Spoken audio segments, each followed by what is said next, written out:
Well, ladies and gentlemen, so welcome to our conjunction video today. And today we're going to be covering our three planetary conjunction of Sun, Mars, and Rahu. And what happens when these three planets are closely conjunct with each other. And I am going to pretend like this conjunction is happening quite close, because within a 30-degree timeline, which is the size of his zodiac sign, 30 degrees long, Sun could be at 1 degree, Mars could be at 12th degree, Rahu may have just entered into the conjunction at 29th degree, which still has an effect, but it may not be so severe. This is why these orbs of aspect and conjunction kind of make a difference in our life, and it's quite hard to study. Even when it's loose, things will happen, but it just, you got to know how light of a severe or how severe this conjunction is. And usually all of my Sun Mars conjunction have been quite heavy. This is a very heavy combination, especially Sun Mars Rahu. This is an explosive combination. But if you do not know exactly what degrees your conjunction is happening at, if you have this conjunction or not, for that, check out the links here and check out my full astrological report, where on the second page you'll see exactly at the bottom where each planet is placed, so you can just see what sign they're in, and you will have all the other information in the report as well, including my books Astrology and Conjunction and Aspects of the Speed of Light at this link, including all my other options with consultations. So Sun, Mars, and Rahu, whew, this is like fireworks and fire and oil, everything just coming together, man. Most of the time you will understand, you see this, if you have this conjunction closely, shows that early in your, even if you may not know this, your father must have been a bully growing up, or your father was a thug, like those, the colony or the area thug. And especially, and this is not like for all conjunction, but especially if the sixth lord is in aspect to Sun, Mars, and Rahu conjunction, or let's say one of these planets are ruling the sixth house, most definitely shows that the father was very fiery, where he had to deal with enemies and loved dealing with enemies. And your relationship with the father is extremely explosive. I mean, it's to a point where you may not be able to stand him in one house or under one roof.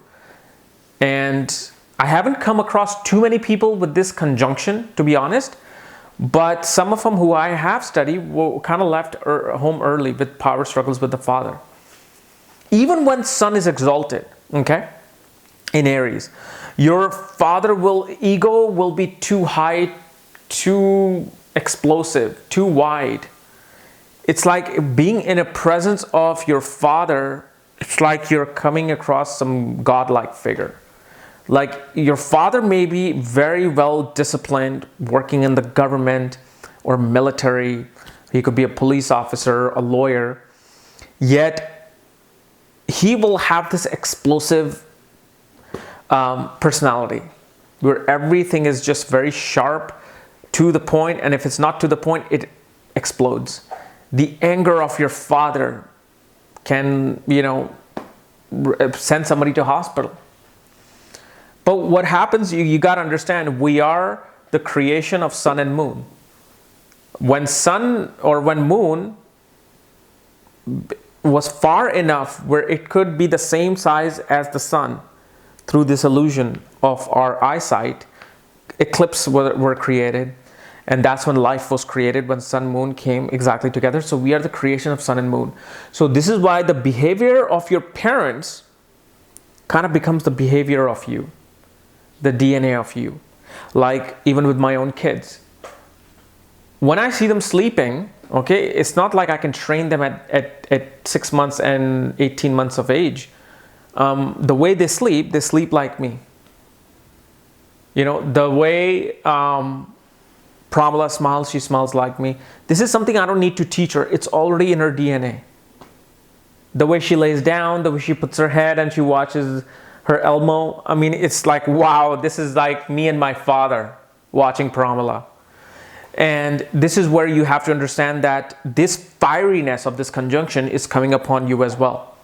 Your ego, if let's say if this is debilitated or exalted, okay, I feel like there's not too much of a difference in debilitation and exaltation of sun, except for the fact that your ego will either be over bloated, where you just feel like everybody is below you, or when it's debilitated, you will be very shy, very uncomfortable with being around people due to your lack of confidence and lack of self-esteem and ego.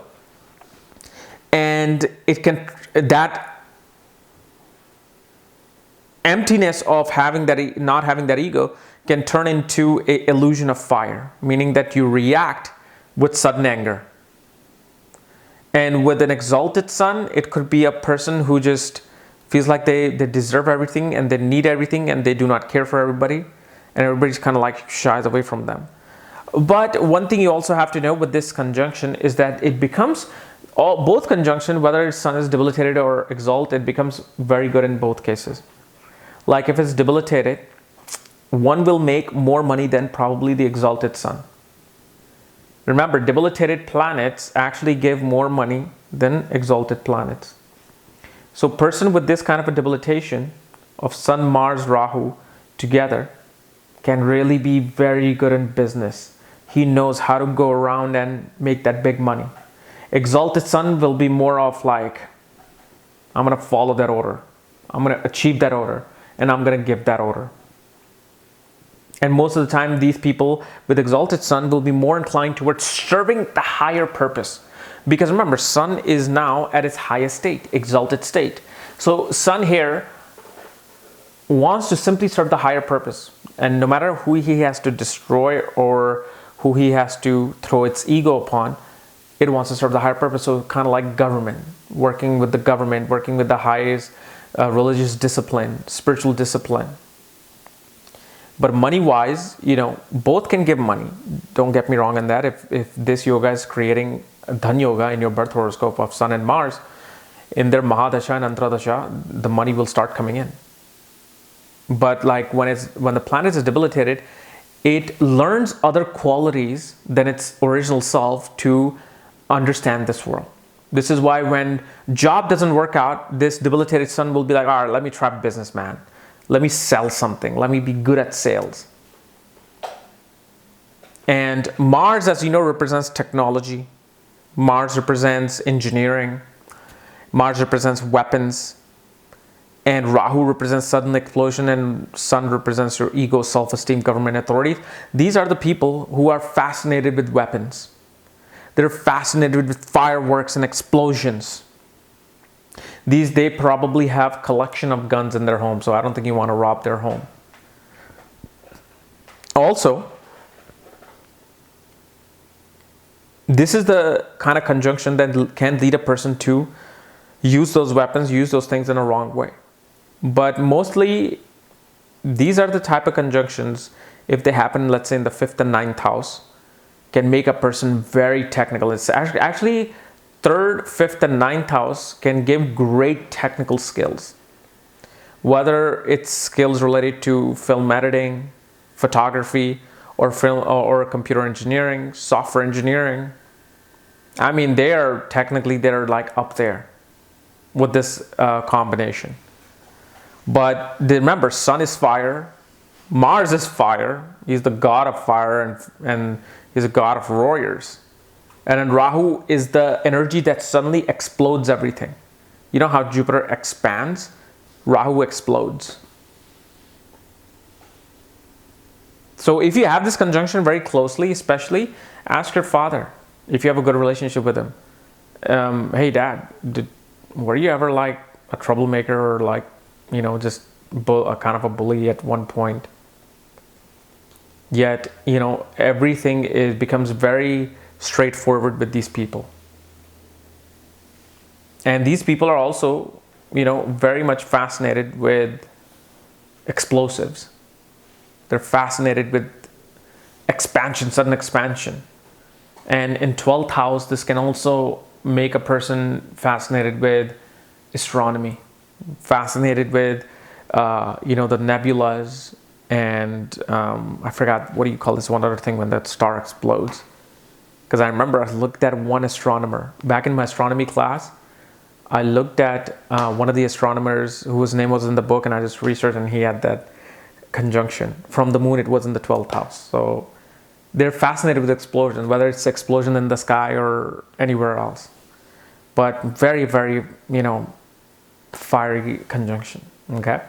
So guys, this is my analysis of Sun Mars Rahu conjunction. If you're new to my channel, subscribe below. Again, if you want to know where your Sun Mars Rahu are placed and all the other planetary placements, my reports, books, consultations, for that, check out the links here. Otherwise, we'll see you tomorrow. And remember, this conjunction that I'm talking about is half the truth. We don't know what sign your conjunction is in, what house this conjunction is in, what other aspects this conjunction is in, what nakshatra this conjunction is in. So you will be experiencing quite a different or a more in-depth meaning, or living a more in-depth meaning than what I just told you right now. Okay? Thank you.